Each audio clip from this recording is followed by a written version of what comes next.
Hi friends, எல்லாருக்கும் வணக்கம். இன்றைக்கி நம்மளோட வீடியோவில் பார்த்தீங்கன்னா பச்சை பட்டாணியை வச்சுட்டு நல்ல ஒரு பிரியாணி டேஸ்ட்டில் பச்சை பட்டாணி பிரியாணி தாங்க பண்ண போகிறோம். ரொம்ப நல்லாயிருக்கும். பசங்களுக்கு லஞ்சு கூட கொடுத்து விடலாம். ரொம்ப நல்லாயிருக்கும். வாங்க இந்த பச்சை பட்டாணி சாதம் எப்படி பண்ணுறதுன்னு பார்க்கலாம். ஸ்டவ் ஆன் பண்ணிவிட்டு குக்கர் வச்சுக்கலாங்க. இதில் 3-4 ஸ்பூன் அளவுக்கு எண்ணெய் விட்டுக்கலாம். எண்ணெய் நல்லா சூடானதுக்கப்புறம் ஒரு பிரிஞ்சி இலை, ஒரு அன்னாசிப்பூ, ஒரு துண்டு பட்டை சேர்த்துருக்கேன், 4 லவங்கம், 2 ஏலக்காய் சேர்த்துருக்கேன். நல்லா பொரிஞ்சதுக்கப்புறம் ஒரு ஸ்பூன் சோம்பு சேர்த்துட்டு, சோம்பு பொரிஞ்சதுக்கப்புறம் வெங்காயம் சேர்த்துக்கலாம். இதோட 2 பச்சை மிளகாய் சேர்த்துருக்கேன். வெங்காயம் பார்த்திங்கன்னா நல்லா நீட்டமாக கட் பண்ணிவிட்டு சேர்த்துக்கலாம். நான் வந்து 2 வெங்காயம் சேர்த்துருக்கேன்.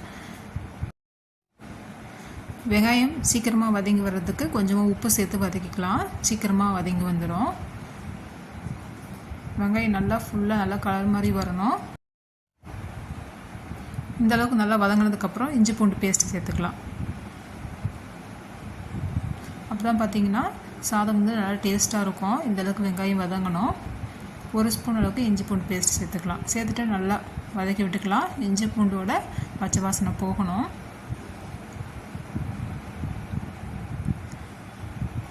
இதோட கொஞ்சமாக ஒரு கைப்பிடி அளவுக்கு புதினா சேர்த்துக்கலாம்.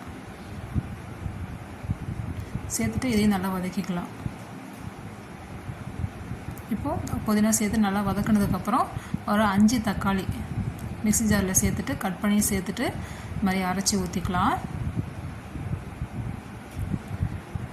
இந்த பிரியாணிக்கு பார்த்திங்கன்னா நல்லா கலர் கொடுக்கும். நம்ம இந்த மாதிரி தக்காளி அரைச்சிட்டு சேர்க்கும் போது தக்காளி விழுத சேர்த்ததுக்கப்புறம் மிளகாத்தூள் சேர்த்துக்கலாம். 1/2 ஸ்பூன் மிளகாத்தூள் சேர்த்துருக்கேன். 1/2 ஸ்பூன் பிரியாணி மசாலா சேர்த்துருக்கேன். சேர்த்துட்டு நல்லா மிக்ஸ் பண்ணி விட்டுக்கலாம். அடுப்பை சிம்மில் வச்சுட்டு நல்லா எண்ணெய் பிரிஞ்சு வரணும். அந்தளவுக்கு நல்லா வதக்கிக்கலாம். பாருங்கள், நல்லா எண்ணெய் பிரிஞ்சு வந்திருக்கு. இந்த டைமில் பட்டாணி சேர்த்துக்கலாம். நான் வந்து ஃப்ரெஷ்ஷாக பட்டாணி எடுத்திருக்கேன். காஞ்ச பட்டாணி இருந்தால் ஊற வச்சுட்டு ஒரு 6 மணி நேரம் ஊற வச்சுட்டு சேர்த்துக்கலாம். நல்லாயிருக்கும். நல்லா மிக்ஸ் பண்ணி விட்டுட்டு தண்ணி ஊற்றிக்கலாம். நான் வந்து 2.5 கிளாஸ் அளவுக்கு நான் அரிசி எடுத்திருக்கேன்.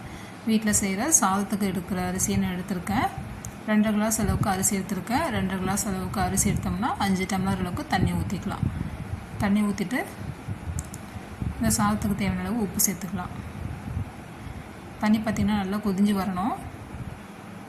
நல்லா கொதிஞ்சதுக்கப்புறம் நம்ம கழுவி வச்சுருக்க அரிசி சேர்த்துக்கலாம்.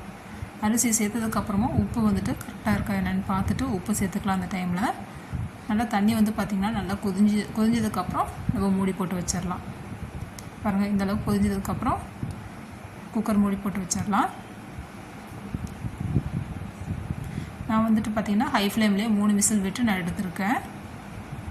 நமக்கு வீட்டில் வந்துட்டு அரிசி நம்ம எந்த அளவுக்கு நம்ம விசில் விட்டு எடுக்கிறோமோ அந்தளவுக்கு பார்த்துட்டு நம்ம எடுத்துக்கலாம். சாதம் பார்த்திங்கன்னா ஒன்றோட ஒன்று ஒட்டாமல் நல்லா குழையாமல் நல்லா வந்திருக்கு. பாருங்கள், எவ்வளோ சூப்பராக இருக்குது பாருங்கள். நீங்களும் இந்த மெத்தடில் செஞ்சு பாருங்கள். பிடிச்சிருந்ததா லைக் பண்ணி ஷேர் பண்ணுங்கள் ஃப்ரெண்ட்ஸ். நம்மளோட வீடியோ புதுசாக பார்க்குறீங்கன்னா கண்டிப்பாக சப்ஸ்கிரைப் பண்ணுங்கள் ஃப்ரெண்ட்ஸ். Thank you friends. பாய்.